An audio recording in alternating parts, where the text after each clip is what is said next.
हम कथा सुनाते राम सकल गुण धाम की। हम कथा सुनाते राम सकल गुण धाम की।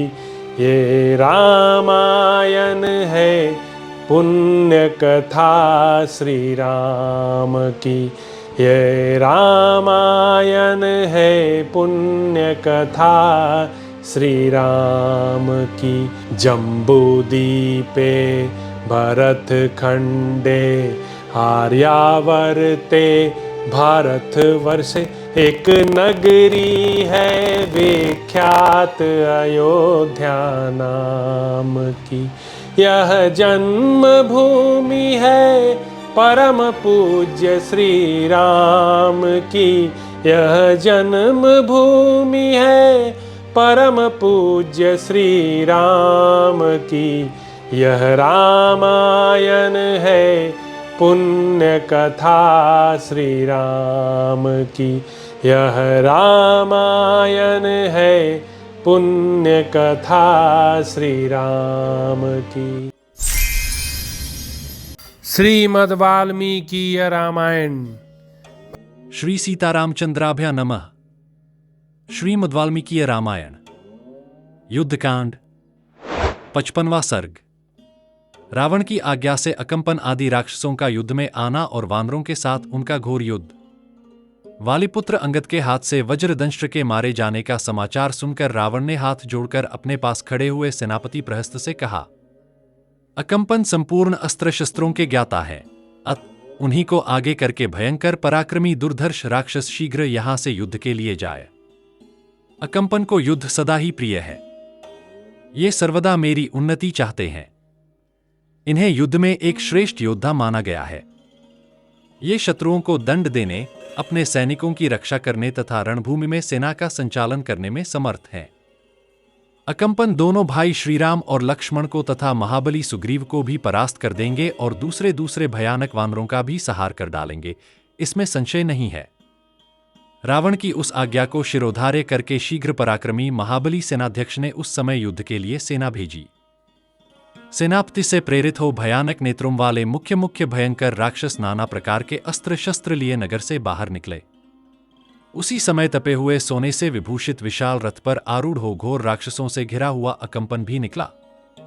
वह मेघ के समान विशाल था, मेघ के समान ही उसका रंग था और मेघ के ही तुल्य उसकी गर्जना थी। महास्मर में देवता भी उसे कंपित नहीं कर सकते थे, इसीलिए वह अकंपन नाम से विख्यात था और राक्षसों में सूर्य के समान तेजस्वी था। रोषावेश से भरकर युद्ध की इच्छा से धावा करने वाले अकंपन के रथ में जुटे हुए घोड़ों का मन अकस्मात दीन भाव को प्राप्त हो गया। यद्यपि अकंपन युद्ध का अभिनंदन करने वाला था, तथापि उस समय उसकी बाईं आंख फड़कने लगी, मुख की कांति फीकी पड़ गई और वाणी गदगद हो गई। यद्यपि वह समय सुदिन का था, तथापि सहसा रूखी हवा से युक्त दुर्दिन छा गया। सभी पशु और पक्षी क्रूर एवं भयदायक बोली बोलने लगे। अकंपन के कंधे सिंह के समान पुष्ट थे, उसका पराक्रम व्याघ्र के समान था। वह पूर्वोक्त उत्पातों की कोई परवाह न करके रणभूमि की ओर चला। जिस समय वह राक्षस दूसरे राक्षसों के साथ लंका से निकला, उस समय ऐसा महान कोलाहल हुआ कि समुद्र में भी हलचल सी मच गई। उस महान कोलाहल से वानरों की वह विशाल सेना भयभीत हो गई। युद्ध के लिए उपस्थित हो वृक्षों और शैल शिखरों का प्रहार करने वाले उन वानरों और राक्षसों में महाभयंकर युद्ध होने लगा। श्रीराम और रावण के निमित्त आत्मत्याग के लिए उद्यत हुए वे समस्त शूरवीर अत्यंत बलशाली और पर्वत के समान विशालकाय थे। वानर तथा राक्षस एक दूसरे के वध की इच्छा से वहां एकत्र हुए थे। वे युद्ध स्थल में अत्यंत वेगशाली थे, कोलाहल करते और एक दूसरे को लक्ष्य करके क्रोधपूर्वक गर्जते थे। उनका महान शब्द सुदूर तक सुनाई देता था। वानरों और राक्षसों द्वारा उड़ाई गई लाल रंग की धूल बड़ी भयंकर जान पड़ती थी। उसने 10 दिशाओं को आच्छादित कर लिया था।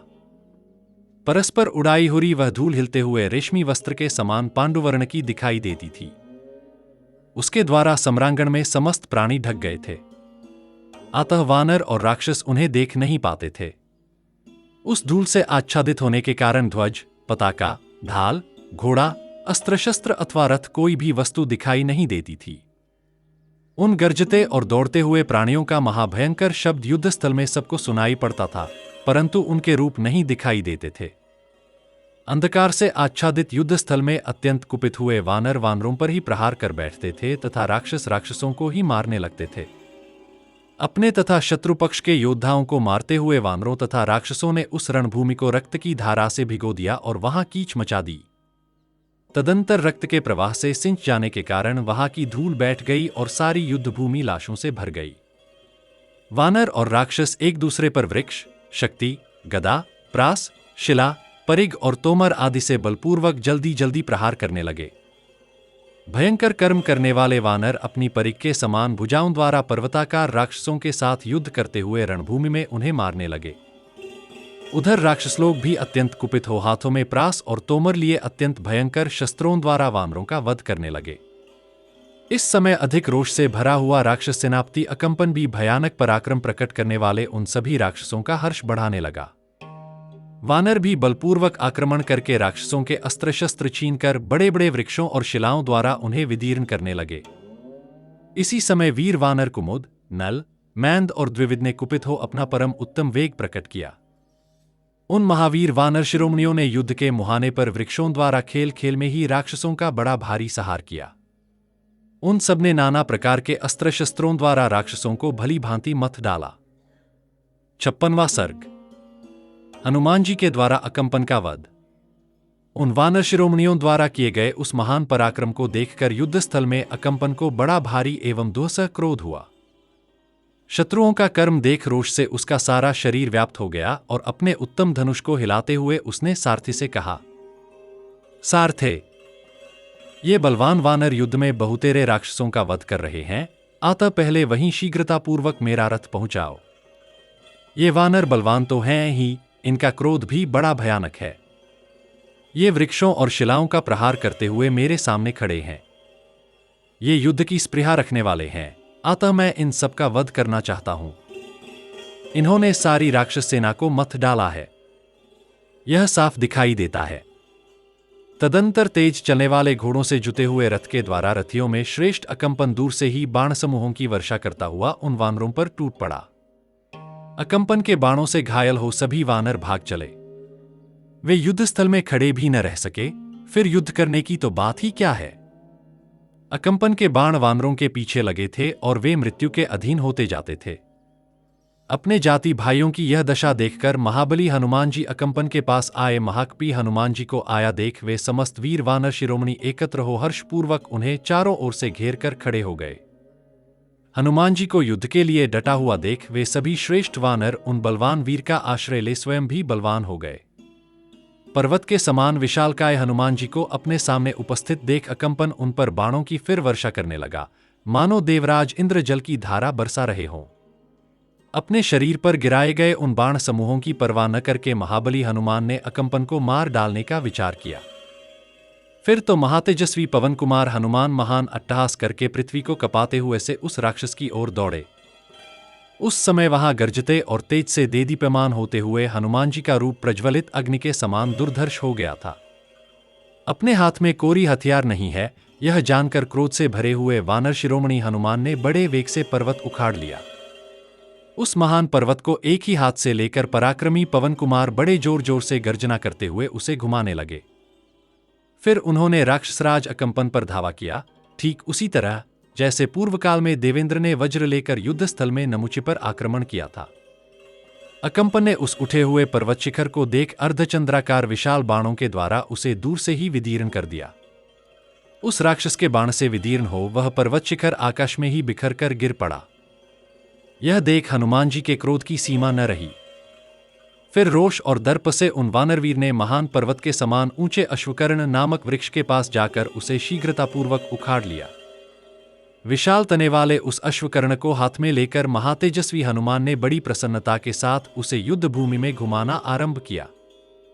प्रचंड क्रोध से भरे हुए हनुमान ने बड़े वेग से दौड़कर कितने ही वृक्षों को तोड़ डाला और पैरों की धमक से वे पृथ्वी को भी विदीर्ण सी करने लगे। सवारों सहित हाथियों, रथों सहित रथियों तथा पैदल राक्षसों को भी बुद्धिमान हनुमान जी मौत के घाट उतारने लगे। क्रोध से भरे हुए यमराज की भांति वृक्ष हाथ में लिए प्राणहारी हनुमान को देख राक्षस भागने लगे। राक्षसों को भय देने वाले हनुमान अत्यंत कुपित होकर शत्रुओं पर आक्रमण कर रहे थे। उस समय वीर अकंपन ने उन्हें देखा। देखते ही वह क्षोभ से भर गया और जोर जोर से गर्जना करने लगा। अकंपन ने देह को विदीर्ण कर देने वाले 14 पैने बाण मारकर महापराक्रमी हनुमान को घायल कर दिया। इस प्रकार नाराचों और तीखी शक्तियों से छिदे हुए वीर हनुमान उस समय वृक्षों से व्याप्त पर्वत के समान दिखाई देते थे। उनका सारा शरीर रक्त से रंग गया था, इसलिए वे महापराक्रमी महाबली और महाकाय हनुमान खिले हुए अशोक एवं धूम्रहित अग्नि के समान शोभा पा रहे थे। तदंतर महान वेग प्रकट करके हनुमान जी ने एक दूसरा वृक्ष उखाड़ लिया और तुरंत ही उसे राक्षसराज अकंपन के सिर पर दे मारा। क्रोध से भरे वानरश्रेष्ठ महात्मा हनुमान के चलाए हुए उस वृक्ष की गहरी चोट खाकर राक्षस अकंपन पृथ्वी पर गिरा और मर गया।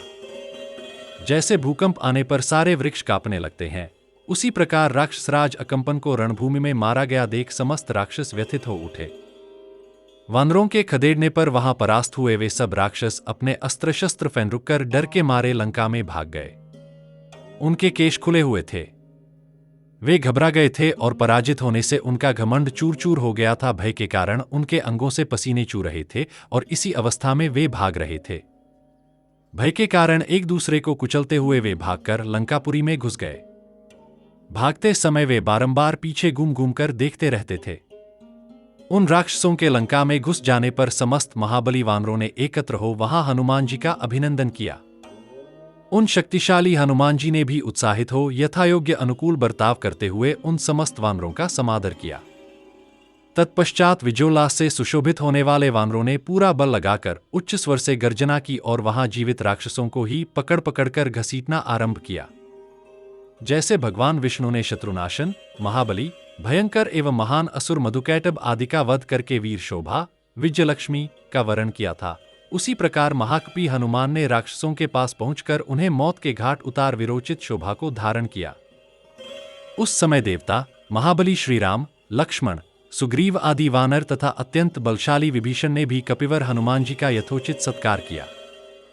इस प्रकार श्री वाल्मीकि निर्मित आर्ष रामायण आदि काव्य के युद्ध कांड में 56वां सर्ग पूरा हुआ। राम सकल गुण धाम की हम कथा सुनाते, राम सकल गुण धाम की ये रामायण है, पुण्य कथा श्री राम की ये रामायण है, पुण्य कथा श्री राम की। जम्बूदीपे भरत खंडे आर्यावर्ते भारत वर्षे एक नगरी है विख्यात अयोध्या नाम की। यह जन्म भूमि है परम पूज्य श्री राम की, यह जन्म भूमि है परम पूज्य श्री राम की। यह रामायण है पुण्य कथा श्री राम की, यह रामायण है पुण्य कथा श्री राम की।